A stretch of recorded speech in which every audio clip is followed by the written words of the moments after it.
Doug gave a very loving and warm introduction, and it reminded me of the story of the little tailor.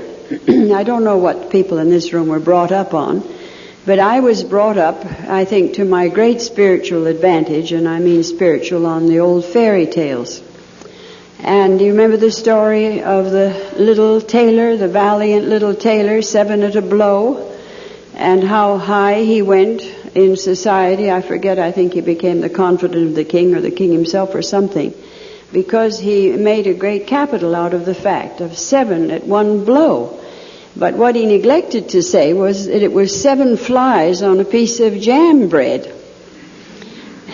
It wasn't 7 giants he'd killed, it was just 7 flies that he'd swatted. So perhaps the introduction of my abilities is a little like that.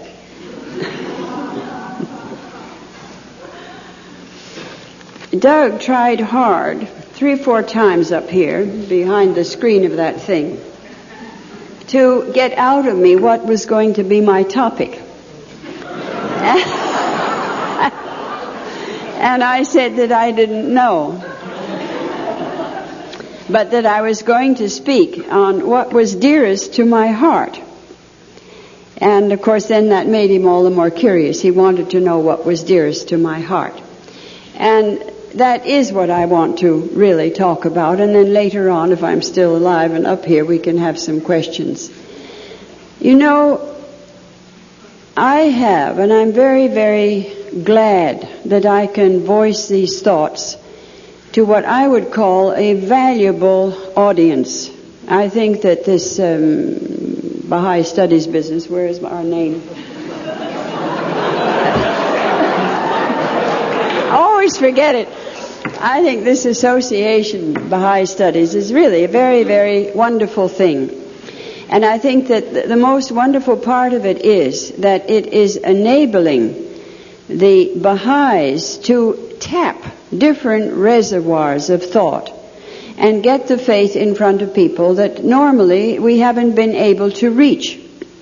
And I think also, undoubtedly, perhaps particularly amongst the youth, it is cultivating an ability on their part to study more deeply the teachings, to evaluate them, and I hope digest and assimilate them into their personal lives. And I think all of that is wonderful. And we know that the House of Justice has been very happy over this thing that the Canadian National Assembly has started, and has met with such a nice warm response from the Baha'is in Canada, and judging by the audience, many from the United States too.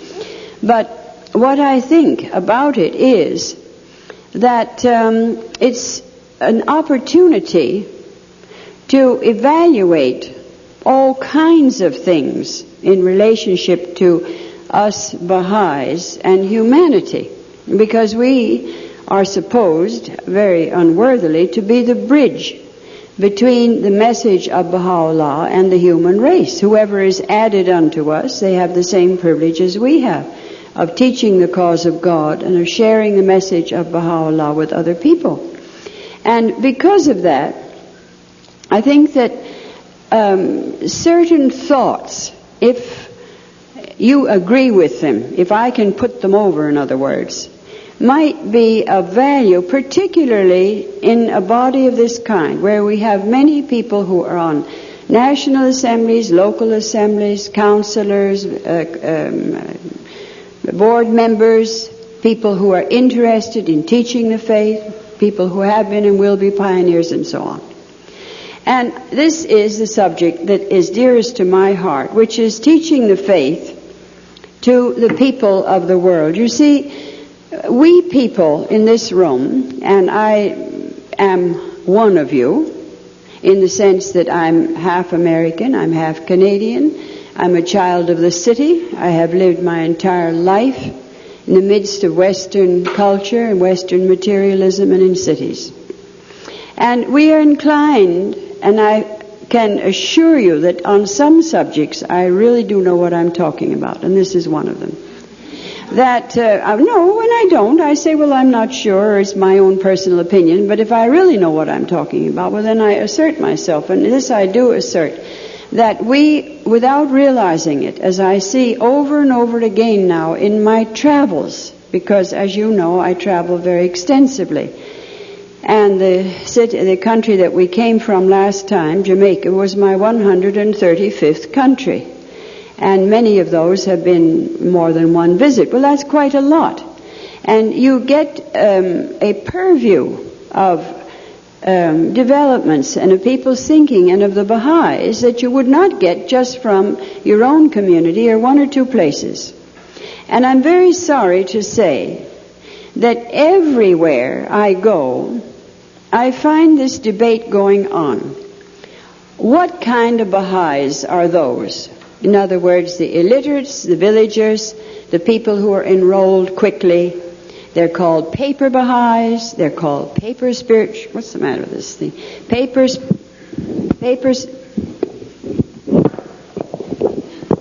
That's better. They're called papers. What's the matter with it? It doesn't seem to aim right.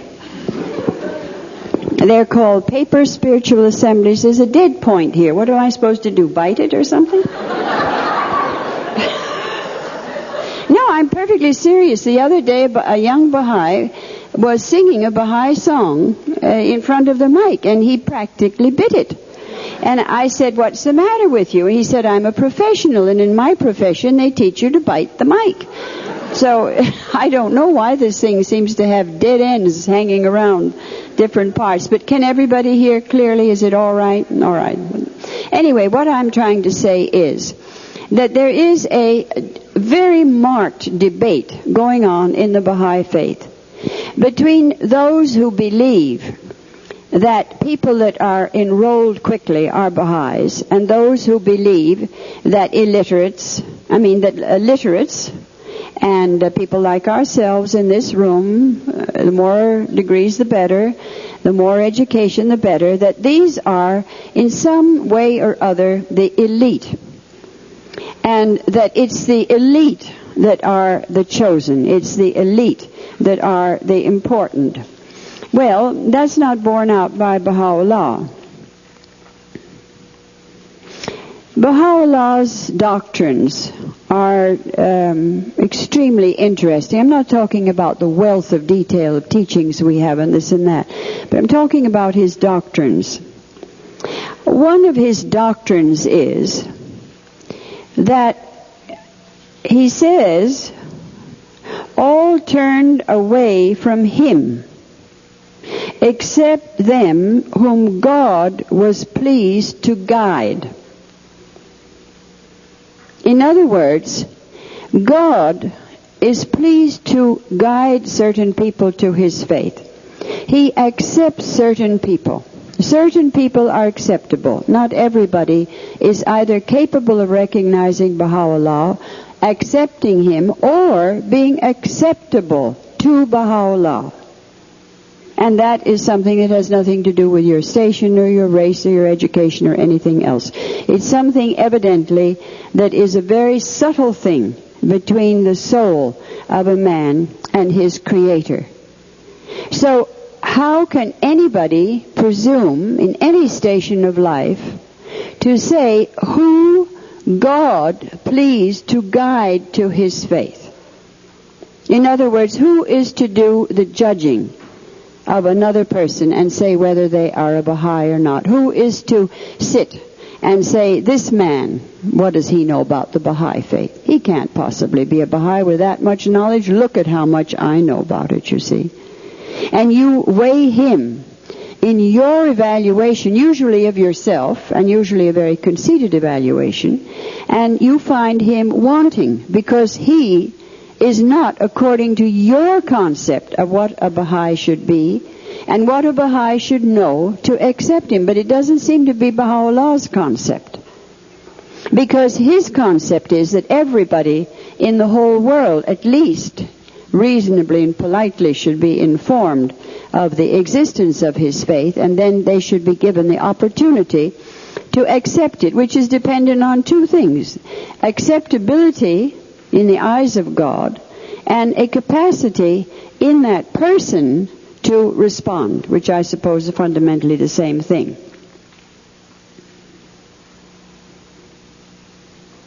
This is Xerox, and it's not very clear. I'm sorry, I'll have to decipher. In fact, there are going to be a lot of, hiatuses, so you'll have to be patient.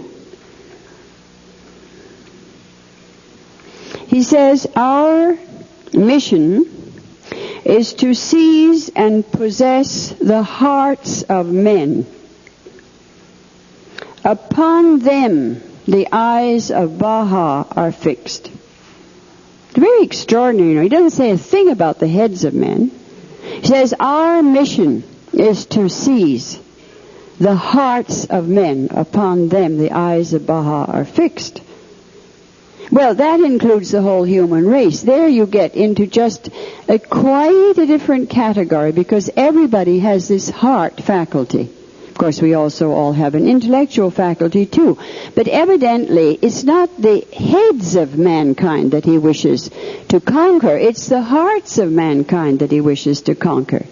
Having conquered the hearts, all right, then of course he wants to educate the heads. But it's a secondary thing. You see, the primary thing is to conquer the heart of the individual. Now, that is something that has nothing whatsoever to do with education.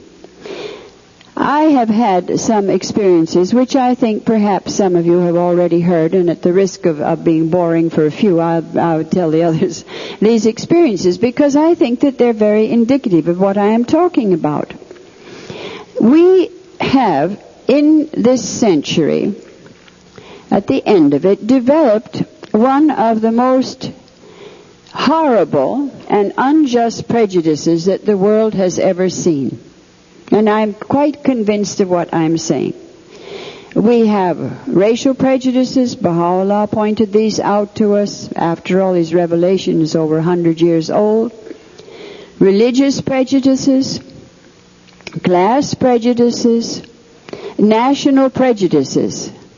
But he didn't mention educational prejudices, because the state of learning in his days had not reached the point that it has now. But I can assure you that probably, in my estimation, the cruelest prejudice, much worse than class, race, religion, even although we're being killed in Persia, and political and so on, the cruelest prejudice in the world today, and the most widely spread amongst people like yourselves, is the prejudice of the educated against the uneducated. And I see it as I travel in all the Baha'i communities. Not so much, to be fair, on the members of the National Assemblies. Very, very seldom a breath of it amongst the councillors. But I find it in many of the pioneers, and I find it in many members of the community. A definite prejudice against the illiterates, prejudice against people who have not had the advantages of not only going through high school and probably university and maybe more than one degree, haven't got air conditioning in their homes, don't live on Main Street, haven't got an air-conditioned car, are not in the financial bracket of the person that has the prejudice. Well, I'd like to know where any human being can find this in the Baha'i faith. It's so outrageous that it doesn't bear thinking about. And yet consciously or unconsciously, to be fair to the Baha'is, I think it's mostly unconsciously, this is a prejudice that is not only rampant in the world, but it's also prevalent amongst a great many Baha'is. And I'm sorry, friends, you can have it right in the teeth. It's just as strong with the Persians as it is with the non-Persians. It's just as strong in one part of the world as it is in another. It is the prejudice of the educated, the intellectual, what they consider upper class, against the uneducated masses of the people of the world. Well, it's not only not Baha'i, but it isn't borne out by facts, because it's a false evaluation of other people. I remember once in a news conference in the Ivory Coast, a very intelligent young group of journalists were questioning me and badgering me. And then finally one of them said, how does one become a Baha'i? Well, I said, people like yourself, you become Baha'is through asking questions and reading books, evaluating it in your mind. Because this is the method that you have been trained through your educational background to do, to use. But I said the villager, where we go out and teach a great deal of the time, has no possibility of evaluating it on that basis. He evaluates it intuitively in his heart. And it's often an instantaneous sense of that this is right or this is wrong, you see. Now, unless the Baha'is will accept that, they're never going to be able, I believe, to serve the cause of God the way they should. And I don't care whether you're all people in this very valuable kind of a gathering that we have here today, or whether you're people out past fact. If you go back and look at the Baha'is, as I am perhaps uniquely able to do from the extraordinary amount of traveling I've done during the last few years, you see how out of the intellectual class from the beginning of the faith in Persia and in the Western world, Europe and the North America and so on, we have raised up very, very distinguished Baha'is. We need them, we want them, they are very valuable. We can never have too many of them. If all the intellectuals so-called in the world accepted Baha'u'llah tomorrow, it would still be too little, because we can use them, we want them, they need the cause, and we want them to have the glory of having accepted Baha'u'llah. But that doesn't solve the problem of all the other people that are not of that particular background. They need to be taught, and they should have the cause offered to them. Now, what kind of people are they? I recently, Mr. Ule, as you may know, one of the counselors for Africa, been a counselor for a long time, a villager who, I don't know whether he went through 8th grade, had a very, very trivial position as a clerk in some little bit bigger than a village in Uganda, up in the Teso area. And he became a Baha'i, as you know, many, many years ago, and then he was made a counselor. Well, Ule came on the pilgrimage. He had managed, which is little short of miraculous, as a Uganda farmer to save enough money to buy himself a ticket and come to the Holy Land and come on the pilgrimage. And he was there last year. And as I looked at him, I know him very well and I love him very much, I said, here's a spiritual giant. Every time I looked at him, I saw him in giant proportions, because that is what Ule has become. He's become a spiritual giant. And we have others that have become spiritual giants from the same background. He raised the whole quality of the group of pilgrims that were there, his fellow pilgrims at that time in Haifa, because of his tremendous spirituality, his profound grasp of the teachings, his love of the teachings, his wisdom. Well, if somebody hadn't gone 200 miles from Kampala and taught a bunch of farmers in Mr. Olinga's hometown, which happened to be a village, we wouldn't have these giants in the cause today. But these are not people that have any education. You see, this is what I'm getting at. That we don't seem to remember that people who don't have the kind of background that the people in this room have may far surpass us at some point in serving the cause of God, you see. Now, if people like you will accept humbly that this exists and is a fact, then think how much good you can do. You can educate other Baha'is to understand it. You can find all kinds of substantiation for what I'm saying in the writings of Baha'u'llah, the Master, Shoghi Effendi, the House of Justice. Over and over, Shoghi Effendi has pointed out that from the humblest people Sometimes, I don't know whether I've got that quotation here or not, but I probably haven't, because you never have the quotation you want when you want it.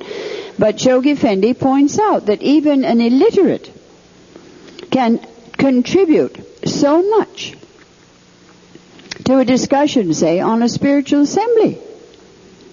But I'm sorry to say that even the best of Baha'is are getting away from these thoughts because they're becoming snobs.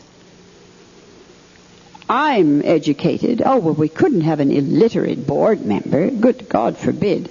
And of course, thank heaven, they cannot affect the voting because this is entirely non-political method of elections. So they can't prevent them from getting elected by a block of villagers onto national assemblies.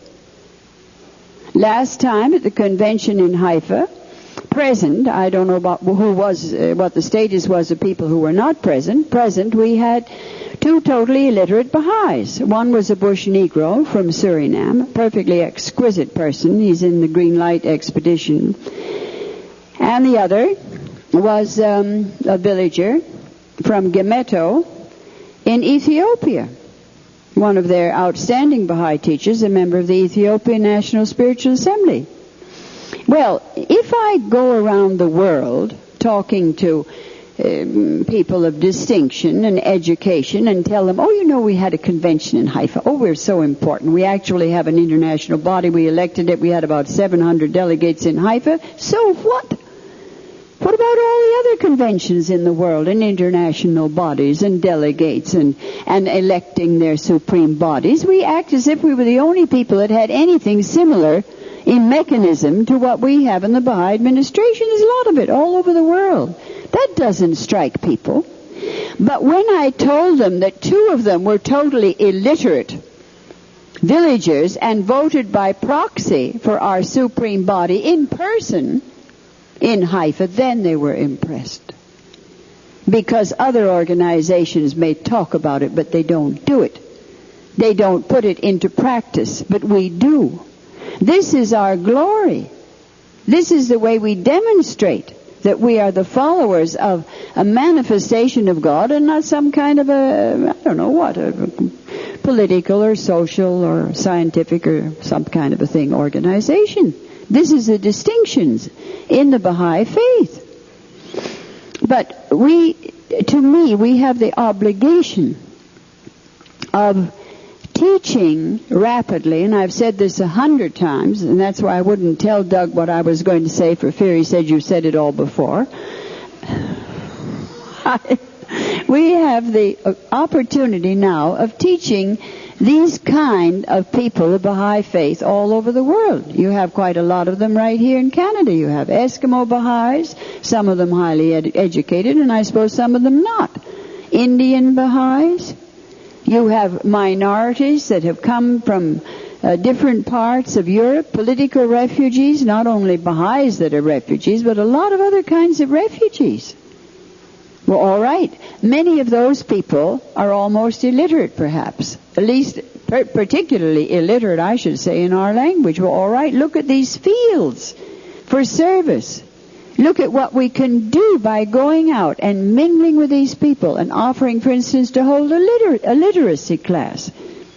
That would be very welcome amongst Asiatic or Polish or whatever it might be. Anything that came from another part of the world that doesn't yet know English and wants to become assimilated into the culture of Canada, the United States, or wherever it may be. All of these ways of serving our fellow men might be means of attracting them to the cause of God without our necessarily pioneering out to the jungles of different parts of the world. But I think that the Baha'is really, once and for all, have got to get this through their heads. That although we want rulers to become Baha'is, refer to Baha'u'llah's words, we want men of distinction and capacity and position and wealth to accept the faith, refer to the Guardian's words and the House of Justice's words and so on. That has still nothing to do with the fact that we want the human race to accept Baha'u'llah. And that we have to offer these teachings to the human race without daring to be presumptuous and feeling that they don't have as much capacity as we have. As I say, at the risk of being repetitious, I had an experience. You see, if these trips of mine do any good, it's incomparable compared to what they do for me. Who do you suppose learns the most when I go on one of these trips? I learn. It's my education. I'm the person that has all these marvelous experiences. I'm the one that has a better understanding and has my vision, extended through these marvelous, marvelous experiences I have with other people. And I remember once sitting in a village way, way up in above Otavalo in Ecuador, and we were outside in front of an Indian, Quechua-speaking Ecuadorian Baha'i, in front of his house, way off the other end of nowhere, and he was making a speech of welcome. So somebody was translating for me, and he went on, "We poor, ignorant Indians," and then he said something, welcoming me, and then the next sentence began, "We poor, ignorant Indians." And then again the next sentence the same way. And I said, "Wait a moment, don't say anything more. Is that your house?" He said, "Yes." I said, "Is that rosy-cheeked, healthy child running around over there your child?" He said, "Yes." I said, "Are those fields your fields?" He said, "Yes." Then I said, "Stop saying poor. Shall I take you to the slums of Chicago, the slums of my part of the world? Do you want to really see poverty? A poverty that is so horrible that you can't even conceive of it? So shut up." I didn't say shut up, naturally. So don't talk to me about poor. Now, I said, "Ignorant. You mean you can't read and write, don't you?" He said, "Yes." But I said, "For thousands of years your people have managed their civil affairs, run their villages, rotated their crops, had a very good system of government. After all, he was the tail end of the Inca Empire, as big as the Roman Empire, which we forget, and if anything, perhaps a little better. And you had all of these things in your background. So if you mean you haven't got book learning, that's all right. But when you say ignorant, you can't mean that you don't know anything. You have a great deal of knowledge and a great deal of wisdom." Well, all of these little Indians were sitting around like this on benches. And when I said this, they went like that. I'm perfectly serious. They squared their shoulders. And that was one of the great moments of my lifetime, because I realized what a beautiful, beautiful honey of an inferiority complex our lovely educated race is giving the rest of humanity, you see, where they're all just bunched over like that because they're so insignificant they can't even sit up. But when I said that, they sat up. And then at the end of the meeting, I admired a mountain in the distance. I said, "That's a nice mountain you have over there." And they told a very old, beautiful Indian legend in connection with this mountain. And Raoul Pavon, as you know, comes from that area. He's a wonderful person, one of the counselors, speaks Quechua. And others who were there, pioneers, they'd never heard it in their whole lives, because the Indians don't talk about these things, because they are beaten down with inferiority into the very dust. Well, do you consider that that is the spirit in which we should meet our fellow men as Baha'is? I am holier than thou. I can read and write. I've got a degree. I've got 5 degrees. I'm a grand mogul of some form or other. Look at my turban. Look at my shoes. Look at my rings. Look at me, how important I am. I don't say that this is the way the Baha'is go amongst their fellow Baha'is, because it isn't. Often it's with great humility, but often, 99% of the time, well, maybe that's a little unfair, 90% of the time, they are patronizing. You can hear it in the terms of their voice. You can see it in the way they conduct themselves in village meetings. And I think it's absolutely outrageous, because I can't picture our exemplar, Abdu'l-Baha, ever being patronizing.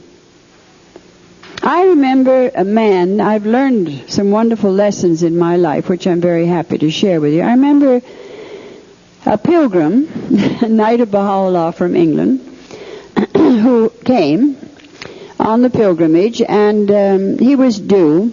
We had a rough idea that he'd be turning up one of these evenings, and before dinner, very shortly before dinner, when the guardian would come over to the pilgrim house to have his meals, the doorbell of the pilgrim house rang, and Mr. Ios, who was handy, went and opened the door. And he told me and his wife and Ethel and Jessie Ravel and Lutful and so on, when we were alone next time, what had happened. And he said he looked out, and here was this little shrimp of a man with a very funny-looking fellow and a big turtleneck sweater. He looked like a navvy. He'd had, as a matter of fact, his profession had been a cook in a ship's galley, and it was a very small ship, you can be sure. And he was going to tell him to go about his business. He thought literally that he was just a bum that had rung the bell to get a tip or something or other. And then he looked at him and he said, "I'm so-and-so."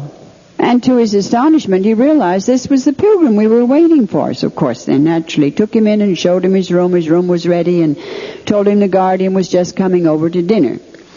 And at the table, because of my Western ideas as hostess, I had put some ladies who had arrived, which was logical. They came before he did, and they were sitting here. Shoghi Effendi always sat there, and I sat next to him and his other secretaries like this, so that he could have all his guests where he could see them without having to turn from left to right all the time. So these people who came before this fellow, I had put them up here. And elderly, respectable American pilgrims. And the guardian came in with his usual swish and elegance and greeted this man very warmly, and then he made a royal gesture. He said, "Your place is here. You are a knight of Baha'u'llah." So, of course, all the ladies immediately, like mice, ran down the other side of the table and made room for him. And he sat at the head of the table, and Shoghi Effendi sat here. And as I sat there after this happening, I thought, now look, isn't that just typical? You had the standard of the world. You went according to your culture and your background. They were ladies. They got here before. So he was going to come third because he got here later and he was a man and so on. But Shoghi Effendi said, "You are a knight of Baha'u'llah, your place is here." And he shoved all the ladies down the table, and this man sat there. And I marveled. I said, this is the way it ought to be. This is the standard of God instead of the standard of the world. Well, anyway, this man was a very, very homely man. He looked remarkably like Sinbad the sailor? Popeye the sailor. And he did. Put a pipe in his mouth, he would have looked like Popeye. He had a mug, in other words. And he didn't have much money, so he was very, not exactly shabbily dressed, but we bought him a sweater while he was there because we didn't think he was warmly enough dressed. And he sat at the top of the table, and Shoghi Effendi sat there. And he would put his arms on the table like this and lean over and look at the guardian with just such fascination. And then he'd say, "Guardian, didn't you say? Guardian, didn't you say?" And his finger would be that far from the end of Shoghi Effendi's nose. Well, of course, I'd never seen that before. And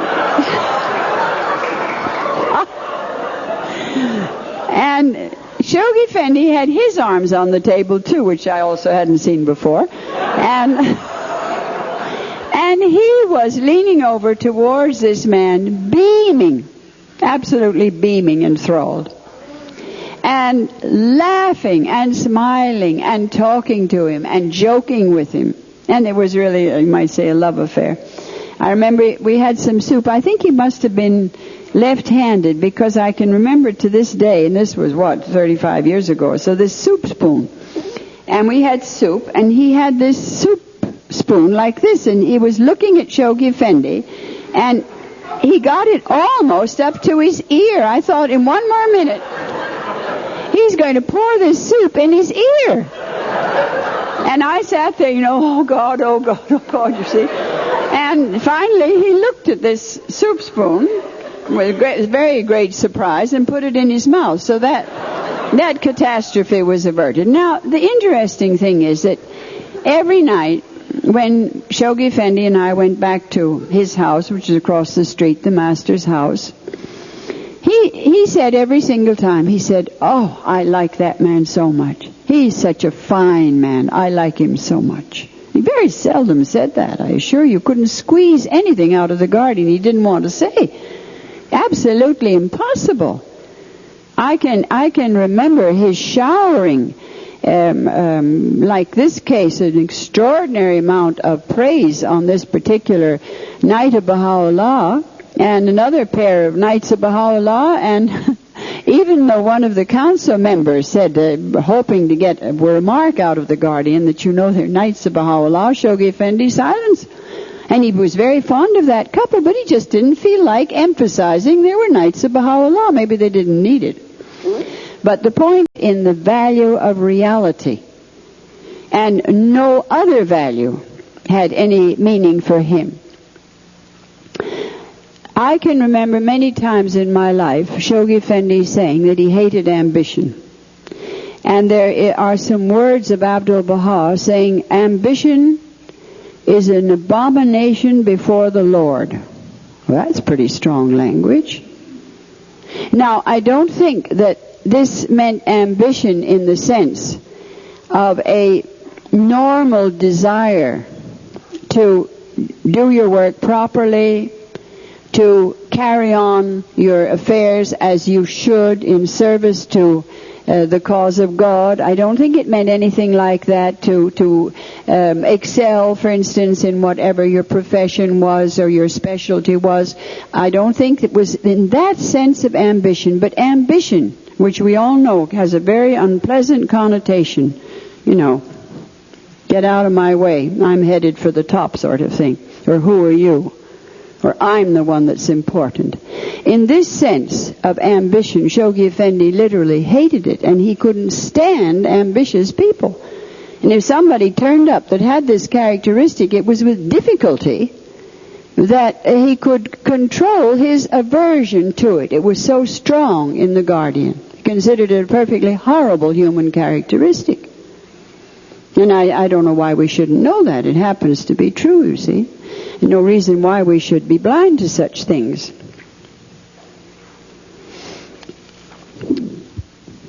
We have had over and over again examples in the cause of God of how the little people have risen up in the faith and been of tremendous value in serving. For instance, one of the Baha'i poets, the Persians here will remember him, Salman, the barber of Baha'u'llah, who used to carry his letters back and forth on foot, his postman, walk 4 months to Persia and go around delivering the mail and getting hold of some more letters and addressed to Baha'u'llah, walk 4 months back to the Holy Land and deliver them to Baha'u'llah and take the mail back again, and so on, you see.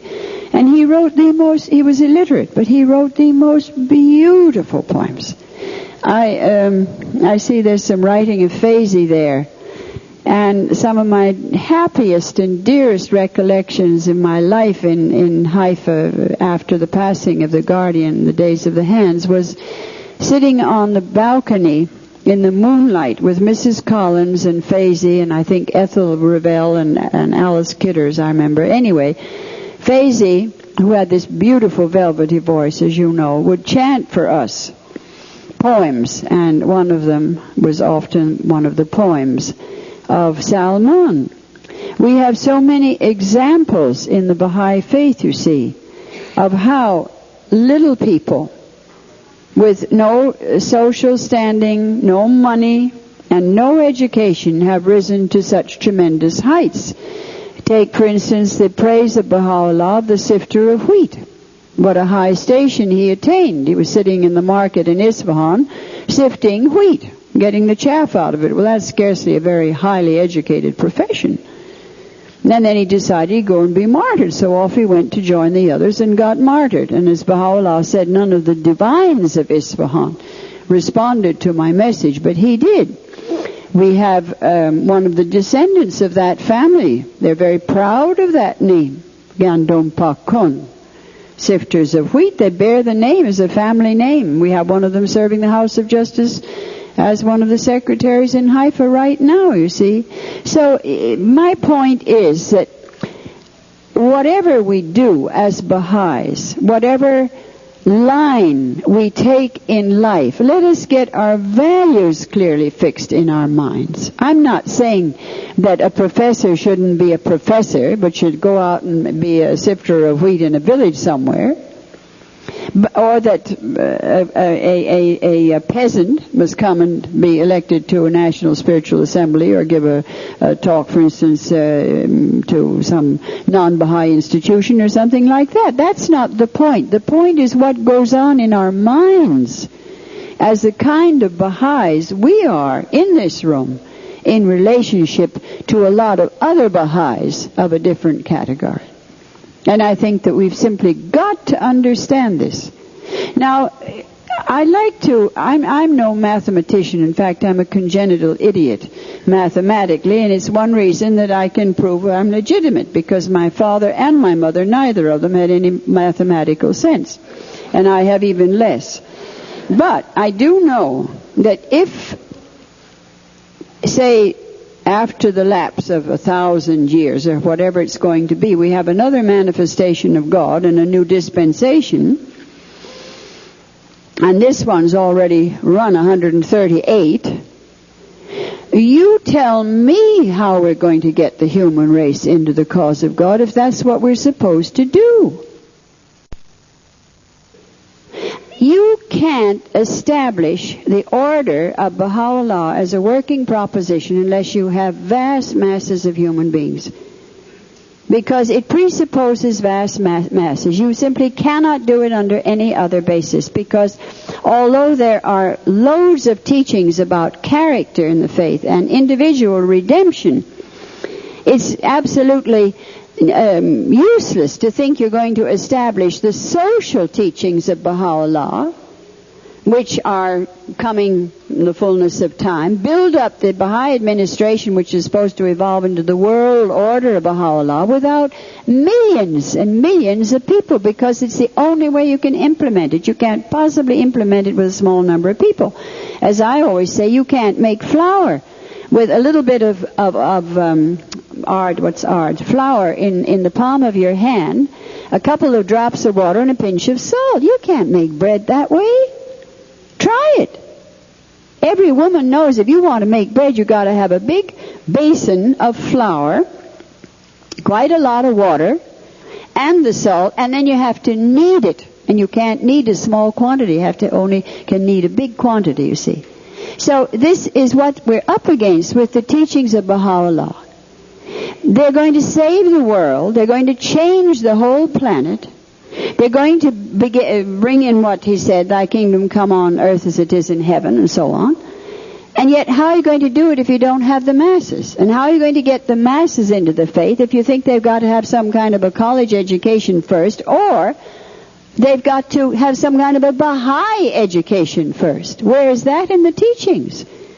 The 20,000 Baha'is that were martyred in Persia, Shoghi Effendi said that we were the children, the spiritual descendants of the dawnbreakers.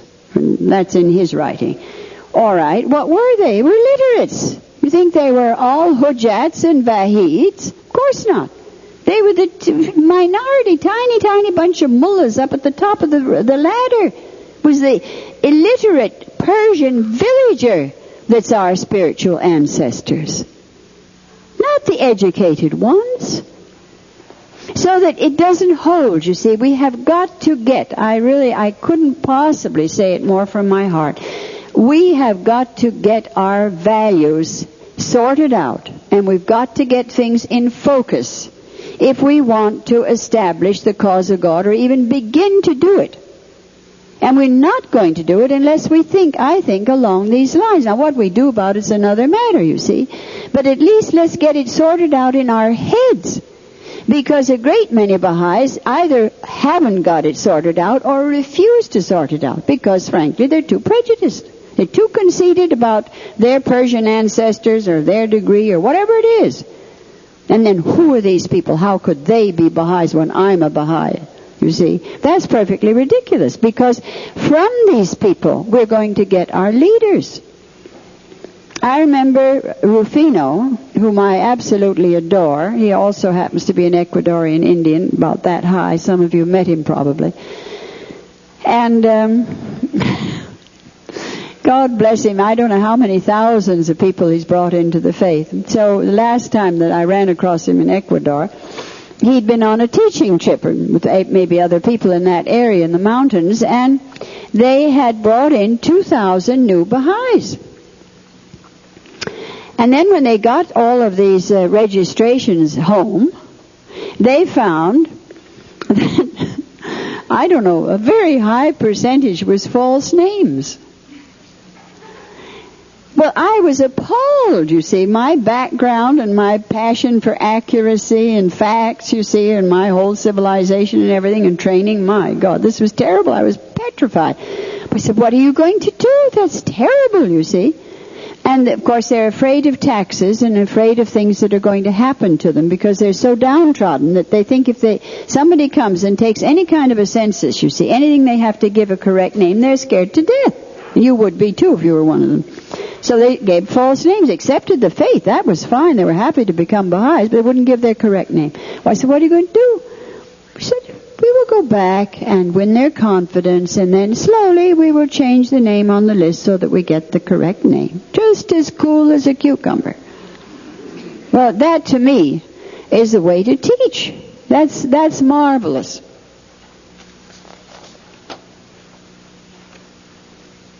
You know, in this connection, that some will have to turn me off, because when I get on this subject, it's very difficult to shut me up. I think that we greatly underestimate intelligence. And it's not perhaps a subject for this particular moment or conference, but I believe that all down the line in nature we greatly underestimate intelligence. I don't mean gray matter, because we know all about, the weight of the brain and Cro-Magnon, and now we've got a better brain, Homo sapiens, sap particularly. But whatever it is, we don't realize that intelligence is a profound characteristic of nature. And I believe that even bugs are intelligent. I don't know about amoebas. I won't go that far. Maybe the one that's attacking me at the moment is intelligent too. But the point is that personality and a relative degree of intelligence can go right straight down, even to the level of insects. And I am absolutely sure of it, because I'm extremely fond of animals and look at insects with hate and loathing and watch them and study them, and am persecuted by them. And I have seen it. You, if you've ever been exposed enough, you get a mosquito in your room. It comes humming around your head, and you make a wild swipe at it, miss it of course, and it goes away. And it doesn't come back till perhaps the next night. It's a stupid, cowardly mosquito. You get another mosquito that buzzes around, he's not going to take no for an answer. He will get you. It doesn't make the least bit of difference. And you'll never get him. And you see this kind of intelligence. You can see it in flies, you can see it, naturalists have observed it in ants and so on. We are so conceited as a species, as man, that we not only look down on our fellow men, but we also look down on animals as lacking in intelligence, when as a matter of fact I think they have a great deal more intelligence than we give them credit for. So why shouldn't we give people that aren't educated the credit for having sometimes an extraordinary amount of intelligence, which they have? Sometimes I think that a great deal of our thinking is how to complicate the uncomplicated. And I'm perfectly serious. I see it in the administration. I don't know. Maybe I'm crazy. I'm not telling you that I'm an example in any way. I'm only talking out loud with you. But I personally have never been able to understand why the Baha'i administration seems to be so frightfully complicated. You hear Baha'is on the subject of the administration, you'd believe that we were the whole United Nations and all of its departments. But it doesn't seem to me it's that complicated. Fundamentally, it's a beautifully simple thing that Baha'u'llah thought out. Why is everything so complicated? Why do we constantly complicate things? Surely genius is simplification, not complication. So if the Baha'is, who have the advantages of an education and higher professions and higher knowledge and everything, if they want to put that to use, then why don't they try and see things in a simplified way instead of an even more complicated way than before? One of the things that I think is most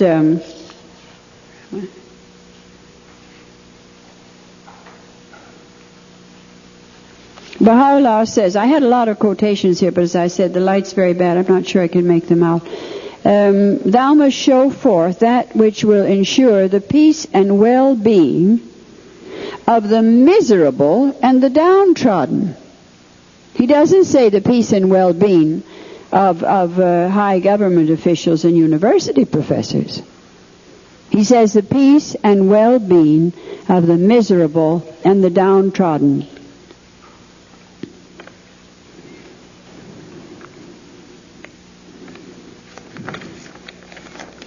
I don't want to take up too much time on this subject. I think that you got whatever point I was trying to convey, I'm sure has been conveyed. I'd like to share one or two thoughts that I have, because, as I say, all of you are an active group of people that are teaching and giving talks and attending meetings and on Baha'i committees and assemblies and counselors and board members and everything else. There's something that bothers me very, very much, and I just would like to call it to your attention. You know, the purpose of speech is to be heard. Now, if anybody can defeat that argument, I'd like to know how. We developed speech in order to express our thoughts, obviously, but having gotten vocal, then surely the whole point of speech is to be heard. But do you realize how little we teach this at any occasion in the Baha'i faith? I have heard more abominable presentations of everything in Baha'i meetings by people who get up and swallow the end of their sentences, mumble in their beards, read a prayer so that I, who am sitting here, can't hear what this person is reading into their mustache or into their shirt or whatever it is they're aiming at. But they're certainly not trying to get it over to the people present in the room, whereas the purpose of speech is to be heard, and the purpose of the prayer is that I should be able to enjoy it. There's another thing, for what it's worth, that I'd like to call attention to, and that is that people are increasingly singing Baha'i prayers. Well, everything's sung. You buy a Chevrolet, you buy a hair blower, you buy, Mazo oil. It's all sung. There it is on the TV. You see, that's the way we market everything in the whole world today, including now the Baha'i faith. All right, I don't mind that. Perhaps this is a period in which we have to do it, so let's go ahead and do it with as much grace and dignity as we can. And fundamentally, I have no objection to a Baha'i getting up, for instance, and reciting a prayer and very softly playing a guitar or something underneath it.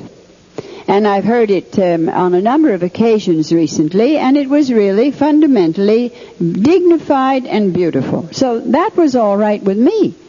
But do you think I could make out one single word of what they were saying? I mean, surely the point of a prayer is that you should address God, not a mumbo jumbo. Then sing to me a recipe for muffins or something. doesn't matter what you sing if I can't understand a word of it anyway, you see. So if you're going to sing a Baha'i prayer, let's leave the song part out because there's more latitude in that sort of thing. But if you're going to recite to song a Baha'i prayer, at least make it so that I can understand it, because the purpose of the prayer in a meeting is that I should also be able to address God through that prayer. I'm supposed to be creating an atmosphere of prayer in the room. What do we have the prayers for? Do you think God cares whether we have them or not? They're important for us. They're for our well-being. So make our prayers of whatever the nature is, reciting them, playing them to music, make it in such a way that the people present can understand. And I think also that applies to the majority of the people. Increasingly, where I'm traveling around, I go to Baha'i meetings, and we have conferences, for instance, and I assure you, let's say it's Haiti. National language is French. They can barely understand French anyway because they speak a Creole, which is almost unintelligible even if you know French. So anyway, they have some prayers, and no human being can understand what it is that they are in, say, Czechoslovakian, because there's somebody passing through who knows Czechoslovakian. Along comes a prayer in Japanese, and along comes a prayer in Chinese, and so on. No one in the room understands it except the person that is reciting it. Therefore, again, I am being deprived of this moment of communion with God, which is supposed to get me into the mood, supposedly, of relationship to God, that will begin my meeting and attract His blessings, you see. And it defeats its own ends. Now, I think that on some occasions, it's a marvelous demonstration of the oneness of mankind to have these series of prayers in other languages, particularly if you're putting on a big public event. And I remember once in Seattle, they had a beautiful thing. They had the people of different costumes, national costumes, and they read the Baha'i prayer in their language, and the audience was tremendously impressed because it was beautifully done. But to go to a Baha'i meeting and have to listen to 5 prayers, the one in your own language you can't understand because it's read so badly, and the others you can't understand because you don't speak that language, I think it defeats its own ends. And I think the same thing is true of publications today. You see, why do we Baha'is look at the world? Why don't we look at the teachings in our own common sense? You know, I have, for my age, very, very sharp sight. I don't wear glasses. I read hours, paperbacks without glasses and so on. So I have pretty good sight. But I now am constantly subjected to menus in restaurants, Baha'i pamphlet, programs, any old thing that is published in a print that is almost undecipherable. You see, this is a part of the illness of human minds today. People's minds and souls are sick. And this is a reflection of it in our society, because defeating its own end. The purpose, as I say, of the spoken words to hear it, the purpose of the written word is to see it. And we're constantly putting out material that you can't read. Why? You can go back to the, 17th, 18th century and get a hold of one of these tiny little breviaries or something or other that they were reading. Tiny, tiny black print, dead black, against a yellowing page, and you can read it by the light of one candle. And you can go out and be handed, as I say, a menu or a program or a Baha'i prayer or a whole pamphlet. You can't even read it. With a magnifying glass, maybe you could decipher the pale pink, the pale orange, the pale lavender, the pale gray. I don't think that's the purpose of it. You know, Baha'u'llah said something that it seems to me could well apply to all of the things that are going on in the world today. He says, heedless that my earth is weary of you, and everything within it shunneth you. I wonder how often in our remembrance of the hidden words, which I'm sure are treasury for all of us, how often we remember those words. Heedless that my earth is weary of you, and everything within it shunneth you. Even the earth beneath our feet hates us these days. And I should say with very, very good grounds, considering the way we're treating the earth. Anyway, I think I've certainly, my goodness, what time is it? I've certainly talked. You wanted me to talk, and I've talked. And if you have any questions, I'd be delighted to try and answer them. Oh, wait, I want to add something else. No. I can read this one. It's in my own handwriting. You know, years ago, Shoghi Effendi was translating. He had a very precious book about that thick and about that size, a loose leaf book in which he kept all the most important things that he had found in the writings. And this was his source for so many quotations that have been published and quoted by the Guardian in different messages. Of course, obviously that was immediately handed over to the House of Justice. But it's tremendously valuable. And one day when he was translating, he would read out loud. He liked to have somebody in the room with him. So I had the bounty all those 20 years of sitting in the room with him whenever he wrote or translated anything in English. And he read me these words that he had come across. And if the Baha'is had been occupied with that which we had commanded, now all the world would be clothed in the robe of faith. So I looked at him in astonishment, and I think it was the time he was writing God Passes By around 1944-45. And I said, Shoghi Effendi, did Baha'u'llah mean it? Well, he said if he said it, if he wrote it, he must have meant it. But I said, when did he write it? He said, in Baghdad. You know, that's a very terrifying thought to me. And I haven't felt comfortable since, frankly, because I thought that was the most awful thought. If the Baha'is had been occupied with that which we had commanded, now the entire world would be clothed in the robe of faith. That is a sort of a universal failure. And if he said that in when was he in Baghdad? Before his declaration, around the period, say 1853. Around then imagine what he could say today, you see. So I don't think that any of us need feel particularly complacent about our services to the cause of God, because evidently, as a body of followers of Baha'u'llah, we just have not met the possibilities and not responded. Neither mankind, as I see it, has responded to Baha'u'llah as it could have and should have, and neither have we. Applies to both them and to us.